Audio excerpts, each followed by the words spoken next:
Hello, good morning po everyone. Masama pakiramdam ko kasi sinisip po ng sobra.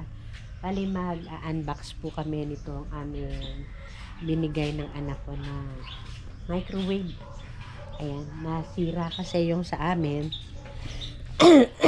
Sabi niya ay meron siyang microwave sa bahay. So ito binigay niya. At tingnan natin kung so tingnan po natin. With my husband po. Good morning sa asawa ko. Aha.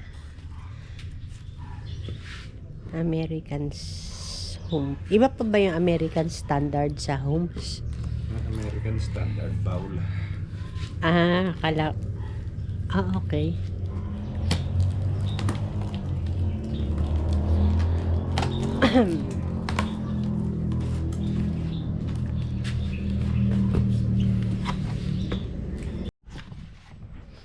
So, ayan, kulay puti pala siya. Kasi yun nga previous namin ay black and silver. Oh, parang magkasin laki ba? 2.0 liter.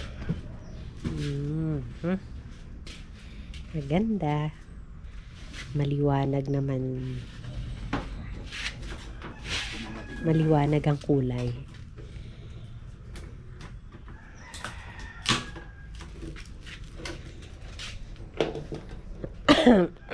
Ay, grabe. Grabe na ubo ko. After sipon, ubo naman. So, ito yung specification ng aming bagong microwave. So, tingin. Plate. Okay. Complete with manuals. At meron pa recipe book. Matingnan kung magagawa ko. Matingnan kung magagawa kong magluto. Ayun, may tape pa. Ayan, tanggal muna.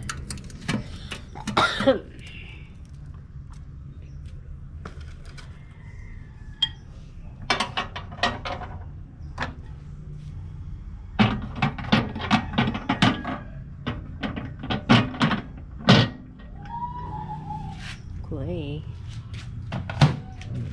20 volts lang.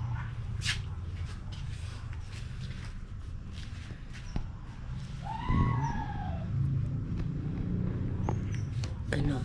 Okay. 20 volts. Okay. So, testing na. Testingin namin na ang function. Parang tingin ko ay mas parang tingin ko mas maliit siya. Sabi ito nung kay So, magte-testing na kami na mag-init ng tubig. Power on. Yun lang. Yun ang adapter para siya ay maisaksak. Kasi may ground yung pansaksak niya. So, on na. Okay, testing.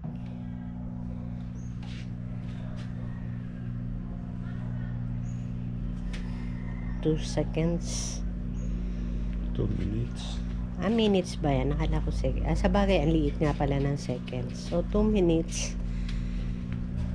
ang duration natin. Testingin natin kung magpa-function siya ng ayos. Itong mga recipe included sa microwave. Grilled chicken penne. Naku, ano ba itong mga pagkain ito? Ay, ito ang cute. Parang doable. Okay, parang okay to.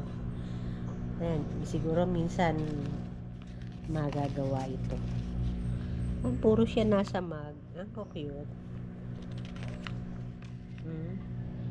Yan, mapins. Okay. Naku. Ito parang masarap. Salmon and papilot. Okay. Okay, sige. Ayan, nakaka 1 minute na tayo at ilang seconds na lang.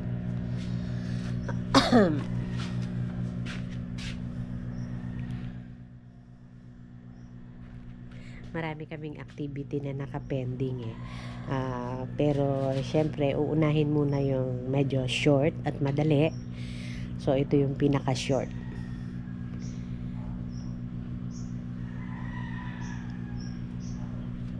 Number 1 microwave in the market.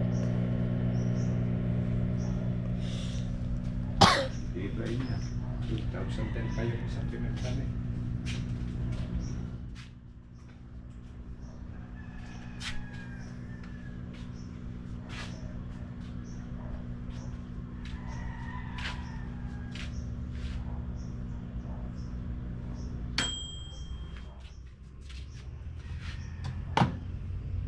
Uy, ayun. Kita nyo yung usok. So, it's working. Ito naman. Ayan, kunin mo yung steam. Oh, kita naman. Kita naman na siya ay mainit. So, it's working. At papalitan na namin yung aming isang microwave sa loob. Nasira eh. Okay, ayan yung isa namin. More on silver pala siya. Yun lang pinakaharap ang black. Ayun na na-retain sa aking memory eh. Black. Ayun pala ay more on silver siya. Oh, mas malaki talaga. Ito yung previous. Nakailang panahon siya. Sabi ng husband ko 2003. Anong petsa na ngayon? 2026. 2010. 2010 ba? Akala ko 2003. 2010. So, okay. Mas malaki yung dati. Pero okay na yung service niya. Gaano katagal. Pero ito yung mariritate.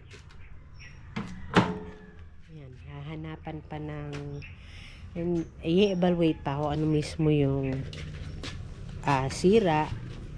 More or less alam na yung sira pero hindi pa napapagtuunan ng pansin na i-repair siya.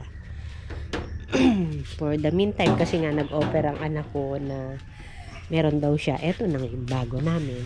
Okay, yan po mga ka-neighbors. At ito, subject for repair na nga lang po itong aming lumang microwave.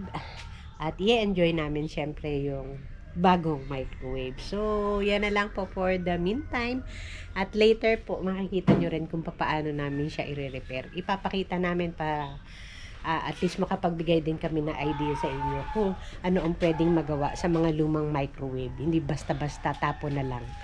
Okay? Sige po, yan na lang. And thank you po sa inyong panunood.